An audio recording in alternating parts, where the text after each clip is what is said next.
Let's clarify some matters. During this period, reliable seasonal models are showing the first spring weather scenarios.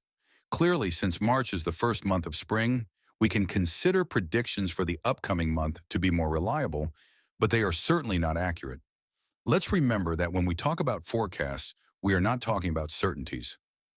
Forecasts attempt to identify the prevailing atmospheric system and thus determine where high and low pressures will be located on a hemispheric scale.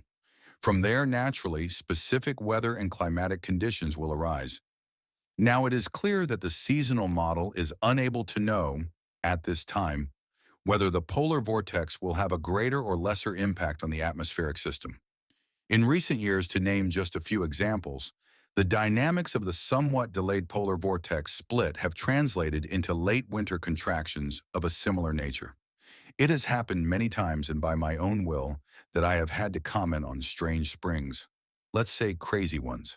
Starting from March and even worse in April, which in recent years has gained a reputation for craziness more than its predecessor.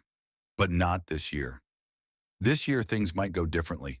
2025 might literally represent the return of the crazy March, not just the crazy one.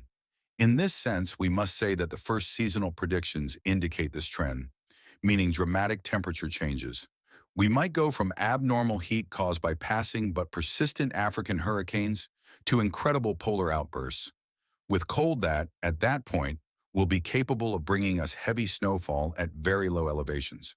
So yes, snow in March won't be the usual winter type, but trust me, if it's cold, it will be more than just March snow from evening to morning. Let's assume that the most favorable period for this kind of scenario will be the first half of the month, while the most favorable period for abnormal heat should be the second half. There will be a lot of rain, and the first strong spring storms will occur. Be cautious, as in some cases, there may even be snowstorms. Be careful not to reveal too much, as it could be a big mistake, and revealing too much could have serious consequences in terms of thermal perception. But you know that the weather fluctuations in March are unforgiving, and they never leave their mark the same way as happened this year.